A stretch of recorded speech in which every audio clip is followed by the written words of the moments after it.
Hi, everyone. Welcome.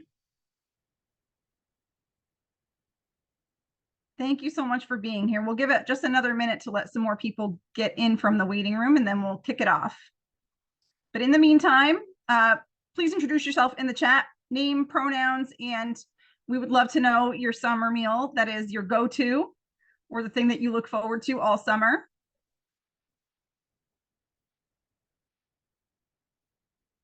And if we have not met yet, good to meet you. I am Allison Montagnan. I am the engagement manager for the Rhode Island Food Policy Council. My favorite summer meal is hands down a burnt hot dog on the grill. That is what I want every time.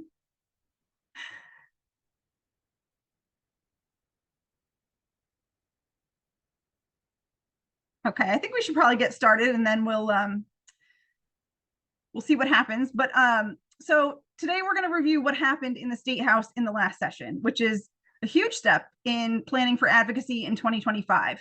So there will be plenty of time for discussion later. Please feel free, though, in the meantime, to leave any questions or comments that you have in the chat, because that'll help us get a little bit of context for that Q&A later on.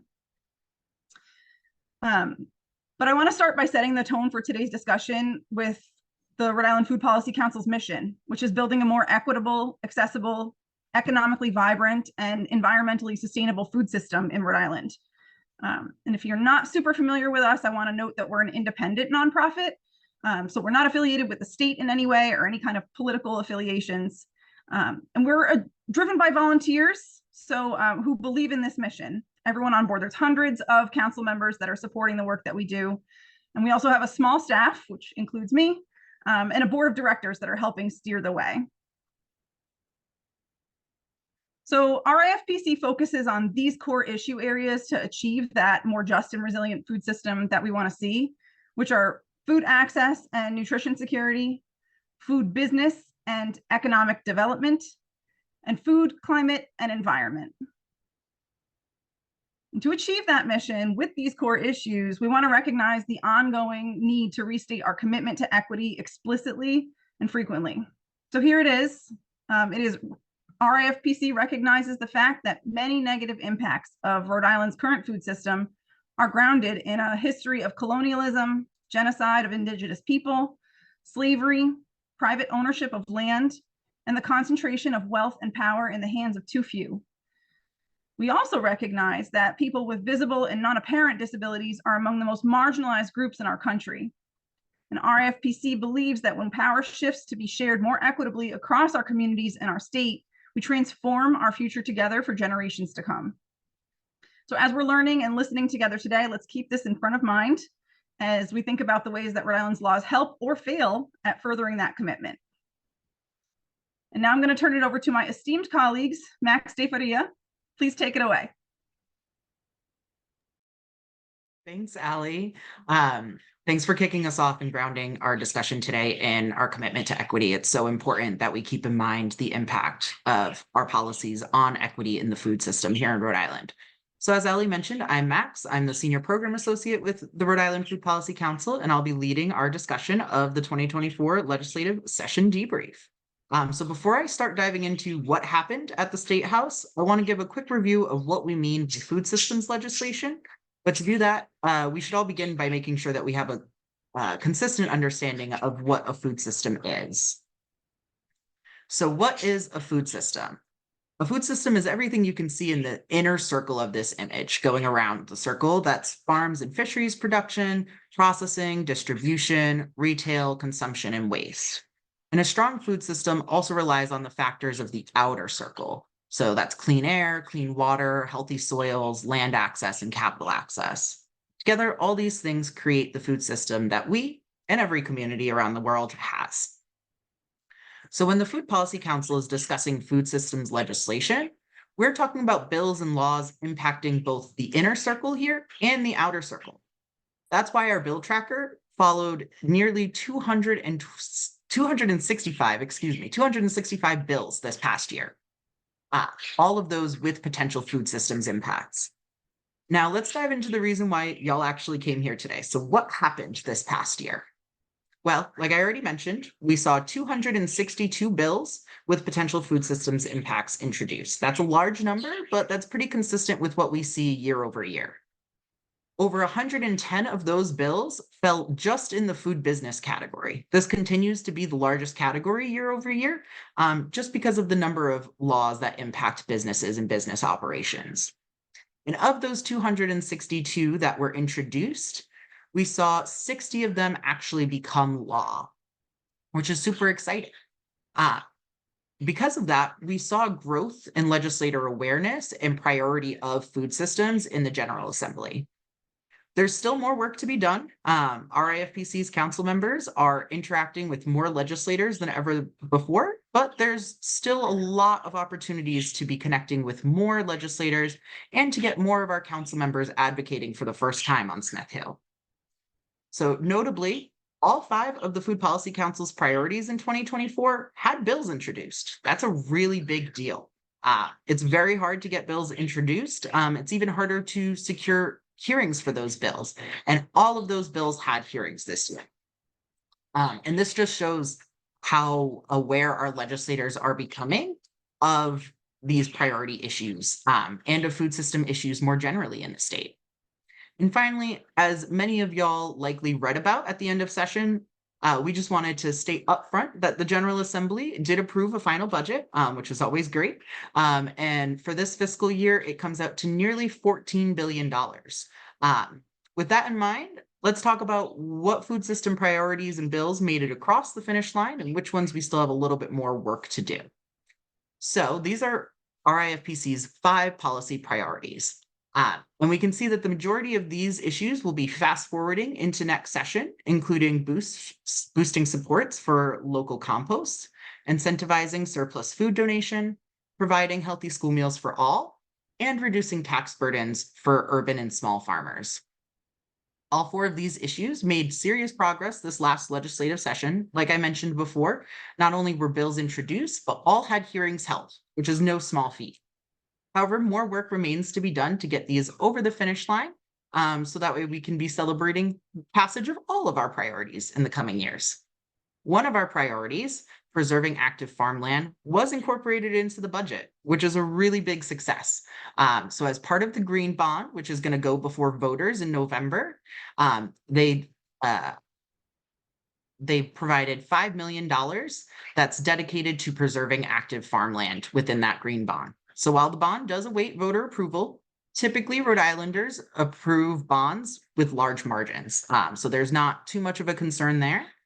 So while we do have to wait to November to see what actually happens, it's fairly likely that the Green Bond will be approved and that this money will be deployed to preserve more active farmland. And there were many other food system bills that made it past the finish line this year as well. And so I want to dive into some of those, starting first up in the food access and nutrition security category. So there were a few bills in this space that did become law. Notably, the first, also incorporated into the budget, like preserving active farmland, eliminated the reduced price category for school meals. Now, students who would otherwise have to pay under the reduced price system to receive meals can receive those meals for free. While this isn't healthy school meals for all, this is a step in the right direction towards ensuring more students have access to free meals in schools. The second law that we saw come in the food access and nutrition security space this session is enabling a 2-year waiver on the whole grain requirements in school meals. There's not a lot of clarity on what the impacts of this legislation will be just yet, but we'll be keeping our eyes peeled to see what happens as this waiver goes into effect. And then finally, there were a couple of bills that didn't make it this year, but are likely to be reintroduced and continue the work forward of moving them forward. So the first included funding for the Eat Well, Be Well pilot reward program that started this year. That is a rewards program for folks who receive SNAP to get half off their fruits and vegetables at certain grocery stores, namely Walmart and Stop and Shop in Rhode Island. And the second bill that we expect will be continuing is to provide healthy school meals for all. This was a priority for the Food Policy Council and the Healthy School Meals for All Coalition overall. And we expect that that coalition and other members will continue to push forward that priority in the upcoming year. Next up, we have our food business and economic development category. And a few notable bills here also became law. Those include enabling post-pandemic outdoor dining to continue throughout Rhode Island. That was the first food systems piece of legislation to actually pass this year, and that passed in February, which is pretty early for legislation to get passed. So we know that was a top priority for our legislators this year. In addition, we also saw the permitting of manufacturer wineries to sell wine for on and off-site consumption, and the enabling of harvesting of blue crabs during the hours of darkness. There are also many bills that we expect to see returning next year, including our priorities around reducing tax burdens for small and urban farmers. Other potential policies to bubble up again next year include regulating the number of self-service checkouts at grocery stores, permitting the sale of raw milk, and creating a special legislative commission on the adoption of good food purchasing standards. While that legislation didn't move forward this year, we do know that the Rhode Island Department of Health has taken on some of that work as part of their work around institutional procurement, which is super exciting. And lastly, but certainly not least, is our food, climate, and environment category. So we saw several new laws coming out of this session around food, climate, and environment, including the green bond proposal that we talked about earlier. We also saw the permitting of hunting of wild turkeys using crossbows. While that is now legal, it is still subject to DEM regulations that haven't been propagated yet. We also have the creation of a fund to support renewable energy projects on previously contaminated lands. There's also the postponing of PFAS bans in food packaging and processing agents. So those were delayed a few more years. And finally, there's a new mandate for DEM to create a statewide resiliency plan. So all of those are going to have very interesting impacts on our food system, and we'll be keeping our eyes peeled as we have been with many of the other pieces of legislation we talked about already. And so what has potential for next year in this space? Well, we know that several pieces of legislation are likely to come back again this upcoming year, including RIFPC priorities to create a tax credit for surplus food donation, establishing the local compost fund, defining agricultural lands, farms, and farmers has been an ongoing conversation. And then finally, authorizing the planting of pollinator-friendly species by RIDOT. We are expecting those to all come up again next year. A lot of these bills have been seen previously, and so are likely to continue moving forward in the next couple of years. And so with that, now that we reviewed a little bit of what happened last year and what has some potential for next year, we're going to bring up one of our council members, David Dedakian of Eat Drink Rhode Island, to help answer some of your questions about what happened last year. Okay. Hi, David. Hello, all. How are you doing? Good. Thanks for joining us today. So folks, while we wait for you all to throw some questions in the chat or raise your hands, I wanted to kick things off, David, with a quick question for you, which is, could you tell us what was the most striking to you about food systems legislation this session? I think the most striking thing is that we really did get a good traction on all five of those priorities, and bills, as you said, bills submitted and in committee, which is not easy to do. I really think that was some great progress there. It was nice to see.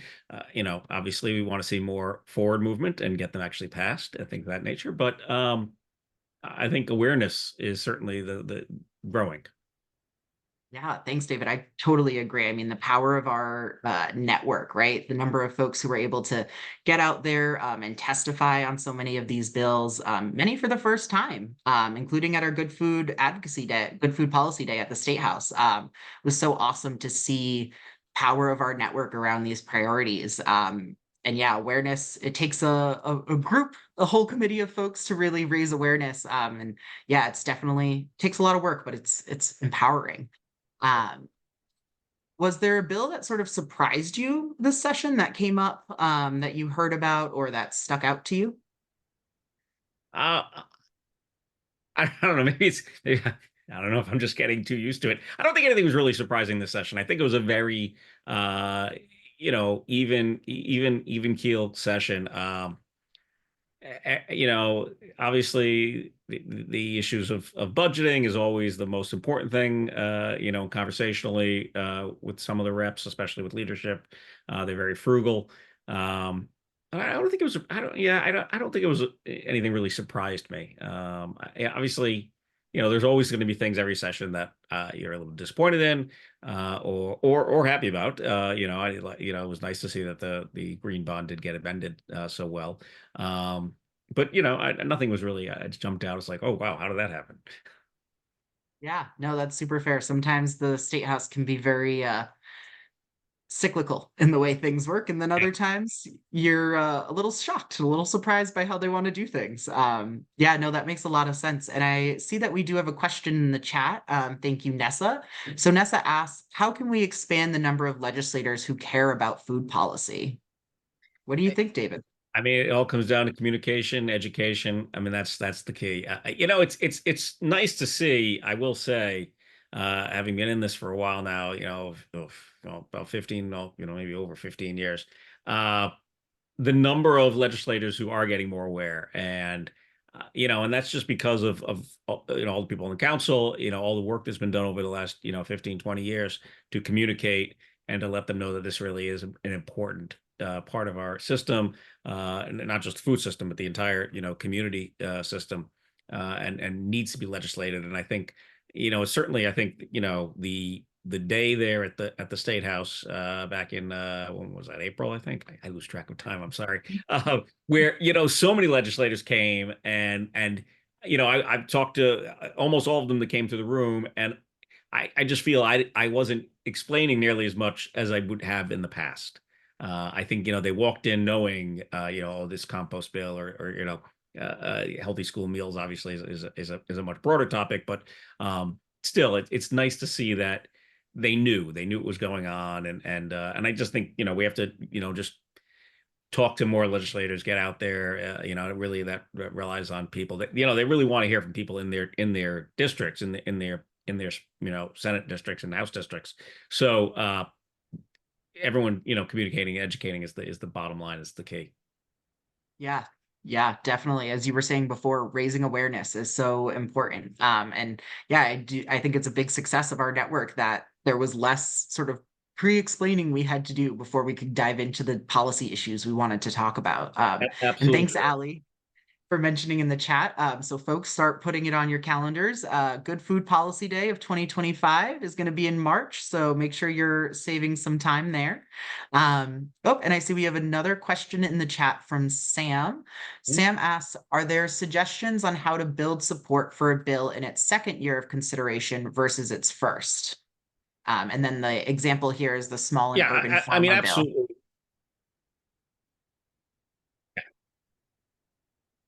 Go Sorry, ahead, I didn't mean David. to cut Sorry. you off there, Max. I No, was you're reading the okay. question too. So I think with the bill that goes to second, I think the key is to try and find out what was wrong with it, if anything. I mean, truthfully, there may been nothing wrong with it. It may just a matter of time. That does happen, more often than not. Remember always that we have a part-time legislative body.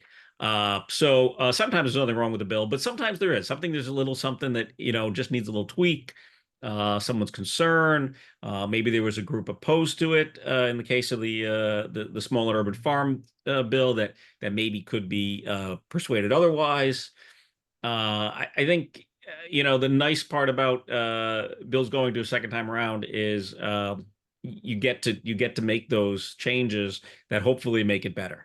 Obviously, sometimes have to make some concessions, but hopefully you can make it better, and that's really the key. So I think that bill's got some great potential. I really do think, Senator Mack, who's behind it on the Senate side, and was it McGaw on the rep side? I'm forgetting. Yeah, they're both Yeah. very great advocates for farming and for agriculture. And we got to remember sometimes, like those of us here, on this Zoom, it seems like kind of a no-brainer.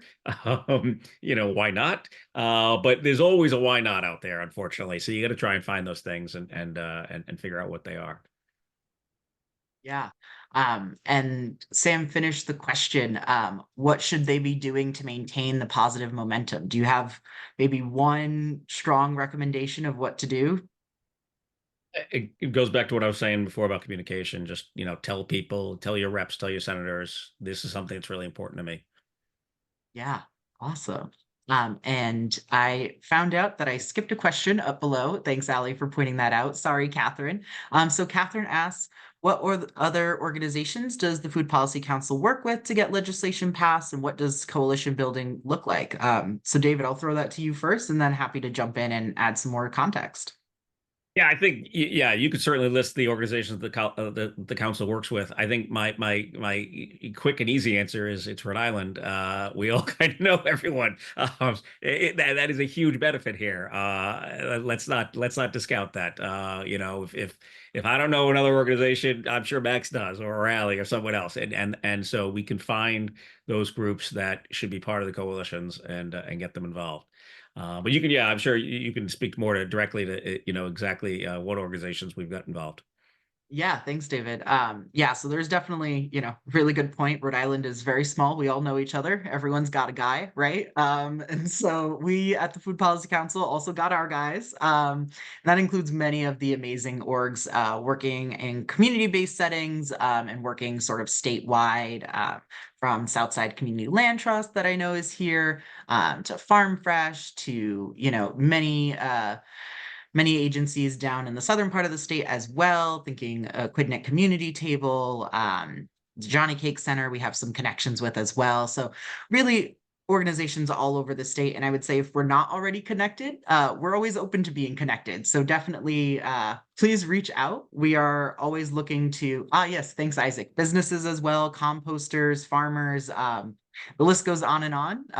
And so anyone who's interested in food systems is always welcome to be partnering with us. And we're always looking to grow our coalitions that we're a part of to make sure that it includes everybody. Yes, thank you, Greg. Environmental Council, the Land Trust. So we can see, the whole group of us can really list off probably every organization in Rhode Island that works right. in the food system.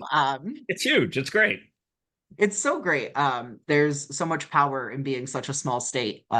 We all joke about it, but we can't underscore it enough just how incredible it is that we get to have all these connections. And it's so easy to drive around and meet people in person if we want to, which is super great.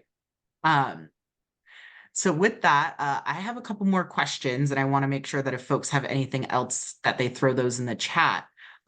So while I wait for those, David, one question that I have for you is, who do you think of as some of the most influential food systems legislative champions at the State House? Who do you think's sort of leading the charge on food systems, or folks that maybe we should keep our eye out for in the coming years? Well, I mentioned Senator Mack and Representative McGaw. I think that those two have been fantastic.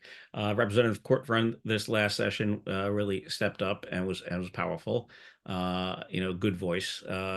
I think Senator DePalma, who the council gave the award to last September.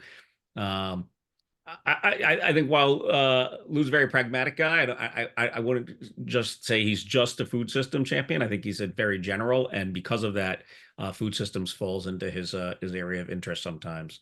I think all the reps and senators who co-sponsored the bills, the priority bills, they just seemed a lot more. I don't mean to say this in a way, but sometimes you get bills. There's a sponsor on the bill. You reach out to the sponsor, and they're like, "Oh, I don't know, Joe. The speaker asked me to put my name on it. I really don't know what this is about." I've had that happen a lot over the last 10, 15 years. And I don't feel that way at all about any of the people who sponsored the bills that were the Food Policy Council priorities this last session. I think all of them were interested, invested. We saw them at the Good Food Policy Day there at the State House. They spoke about these bills without us having to like give them talking points. I'm sure Ali did. I'm sure. I know there's a lot behind the scenes there, but we're going to say hopefully a lot of those talking points were natural. And so I think that all those folks were really valuable, and to a larger extent, having had conversations with the speaker's staff, and the Senate President's staff, the staffers are getting it too. I mean, they know that there's something there. A lot of times, like you mentioned, food business seems to be uh, easier because it's generally, that's sort of their world. A lot of them are lawyers, or come out of the business community. But still, I think that, they're getting it. They understand. Yeah, that's a really good point. Yeah, I think we as well have sort of seen that awareness grow. And it's so incredible, even just to, think 2 years back, there weren't really any legislators thinking about food systems in this sort of holistic way that we talk about. And now we have, different folks sponsoring key pieces of legislation for our food system. And that speaks Yeah, a lot to the power of this Ali network. mentions there. Yeah, Ali mentions there Carol McKenty, Carol Hagan McKenty, who I didn't mention, but she's the chair of the House Small Business Committee, so she's been great as well. Yeah. Yeah, and those were for folks who maybe weren't around last year. So Senator DePalma, as David mentioned, and Rep. McEntee were the two legislators that won our Food Systems Changemakers Awards last year. And folks who are able to come to our policy retreat this year will get to find out who will be receiving those awards this year. So that'll be super exciting. Um, Excellent point, Greg. Yeah, this is we tend to forget the ones that have always been in our corner sometimes, don't we? We shouldn't do that. Senator Sosnowski has been because she owns a farm in South Kingstown. She's been a great champion for the food systems for a long time, probably longer than anyone else in the General Assembly. Yes, indeed. I remember when I was back as a page at the State House back in my young years, helping Senator Sosnowski with a lot of that work. And what a fun time, and great set of learnings you can get from being engaged in that space. And she just has so much knowledge of food systems. So I saw another question from Catherine. And David, she asks, do you see RI leveraging all of the federal dollars that are coming into the state for food systems? And if so, how? If not, why not? It's an interesting question. I'm not sure I have a great answer for that. I feel like we do. I think, conversationally with folks at Farm Fresh and DEM, South Side, I do feel that we are using the funds that are coming in. Um, I think sometimes we don't get quite as much from the USDA and NRCS as other parts of the country because we are a smaller state. So it may not seem like we're accessing everything, but my again, I'm just saying I can't say for actual dollars and cents facts, but I feel like we are using everything that does come in. I think our congressional delegation, try to get as much as they can for here. It's I know I've had this conversation with our congressman that they ask, and sometimes a state like Iowa or Nebraska that has a huge farming business world, much more than Rhode Island, gets more than we do, obviously. So it's but I think we're trying. I think we're getting there. Yeah, that's a really good point. And, as Greg mentions in the chat, with Yeah. COVID money is ending, there's going to be less coming in generally as well, and something to keep our eyes on as we're That is navigating that these is a times. Yeah, very good point, Greg. Though I'm feeling, I'm gonna knock on wood. I'm feeling a little better about what's going to happen in November. I still think this country, can surprise us, but I'm thinking that we're going to maybe get through this okay in November. That's what we got to hope for, right? And so Candace asked a very interesting question, David. So Candace says, my food interests have been leaning more towards the medical community the past 2 years. How can we get physicians and nutritionists to meet and offer their views to legislators? This is a great question, Candace. I mean, we've talked about this before. I think, you know, we all of us here at the council and throughout the food system know that it really touches upon everything, and food is medicine, and health care is extraordinarily important. Our insurance system in this country is definitely a bit broken. So healthcare, it's very, very costly, and if food can make that better, I think we need to focus on that as well. So, like you say, doctors, physicians, nutritionists, I think we just have to keep reaching out to them. I think the HESAs at the from the Department of Health have been a good movement forward. Um, I think food is medicine, like you said there, is key, and again, it comes down to communication, and we've maybe that's an area we need to focus on more. I mean, I certainly can't say that I interact with a lot of people in healthcare professionals as I do with so many other people in the food system.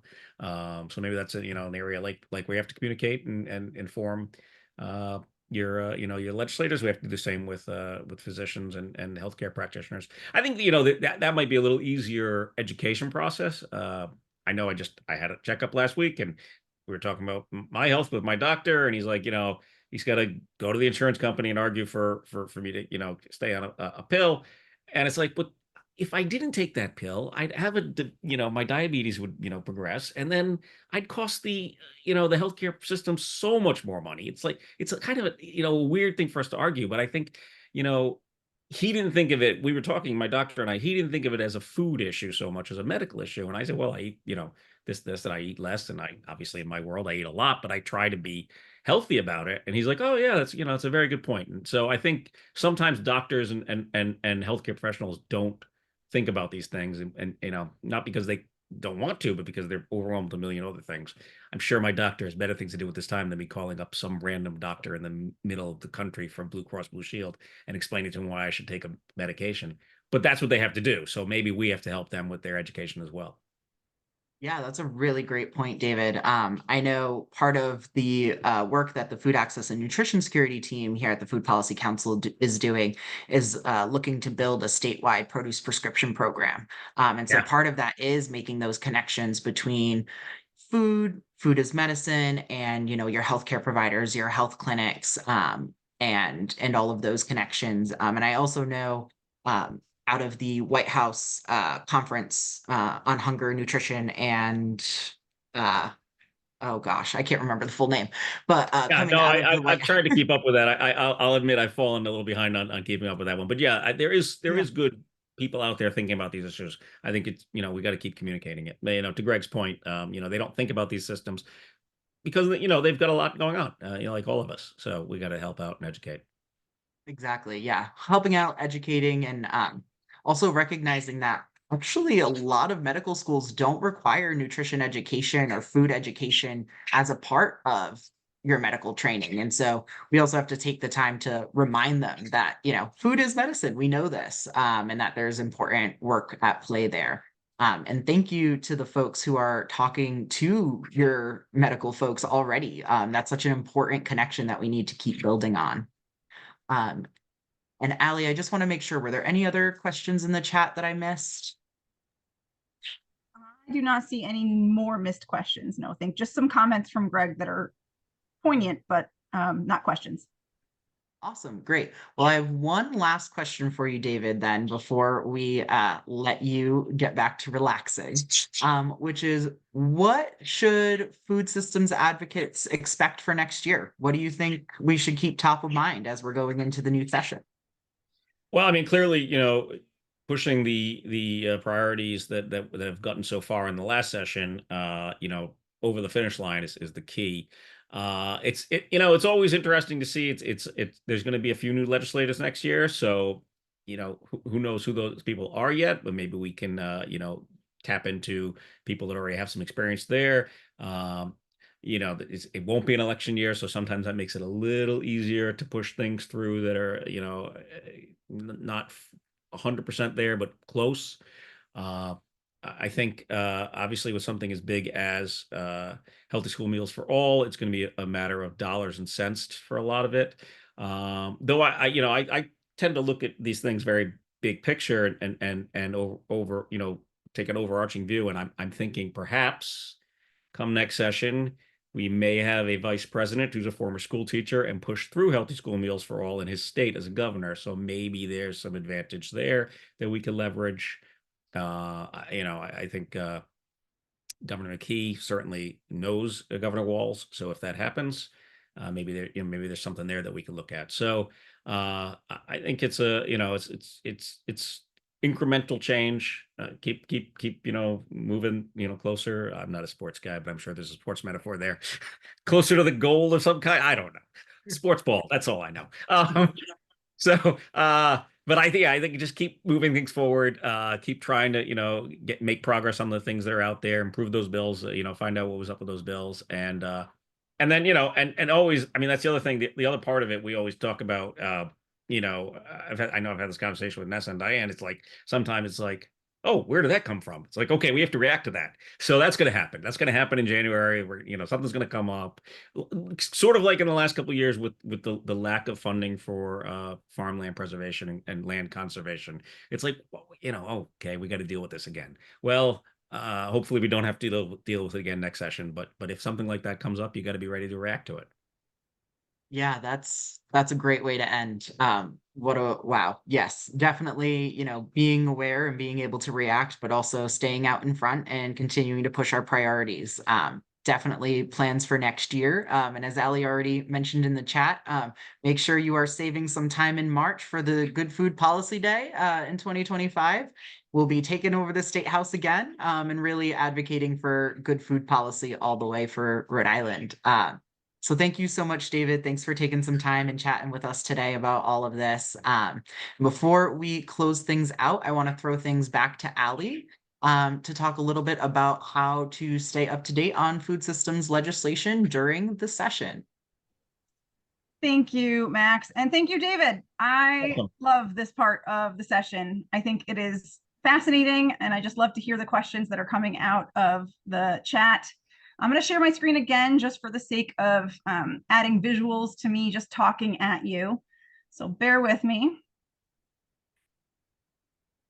And also, I just want to make sure everyone knows, David mentioned a couple of different times how important communication is, right? So we do our best to communicate everything that's happening at the State House in a variety of channels. But the most I would say is please keep in touch. There are many ways for people to intersect with the work that we're doing. And I strongly encourage you to not make this a one-stop shop and just keep in touch with us. We are a community, we are a network, and the strength of this network is the people. It's your experiences and what you bring to the table and the conversation that really advance our mission and make these policy changes so special. So with that, I do want to introduce you to a couple of things that you may not be aware of here, which is that one of the best ways you can stay up to date with what's happening at the State House is through the Rhode Island Food Policy Council Bill Tracker. It's a web page that we have that's dedicated to all the things that are happening in the food system. You're going to find details like what's exactly in each bill, who introduced it, and where it is as far as being in a hearing or not. And we also send out a weekly summary during the session. So that's January through June, or well, really January through July, that we'll send out updates every single week to you to let you know what's happening. And then in those updates, we're also going to let you know when the hearings are, so that if you feel moved to contact a legislator or even show up at the State House, you'll have the information you need to do that. And we hope if you do that, you let us know that you're doing it. We're happy to help provide more information or resources to you to make sure that you feel confident in doing what you're doing, which is a whole part of why we have this series. And then we also have a monthly newsletter called Policy Wire, which we just launched last winter when the session kicked off. And it's basically your go-to deep dive every month of what's happening on Smith Hill. It's going to be the legislation that's happening, and it's also going to have some information in there about what the Rhode Island Food Policy Council work groups are working on. What have they done? What do they need? And with the what do they need part is a call to action. What can you do as someone, maybe you're not participating in a work group, but maybe you're interested in helping? I love what you guys do. I want to help you. This is the thing that you do. So you follow Policy Wire, and we're going to have a bunch of information and calls to action for you in there, so you know exactly what you can do and how to help. And we have a bunch of great resources, template information, template language, guides, links, whatever you need. But to that point, until next time, friends. So this is a monthly series, right? So we have a lot to talk about and we have a lot to cover. So please continue to join us through this journey. Next month, we're going to be discussing how laws are made, real basics, kind of schoolhouse rock style conversation about what it actually takes to pass legislation in this state, what happens when there's snags or pauses. So if you have not registered for that already, please do. It's on September 17th, same time, same place. So lunching on screen is totally called for. We are food people, if nothing else. So that is all, friends. Have a wonderful day. I will stop sharing my screen now. And I look forward to seeing you all next time. Thank you all. Thank you.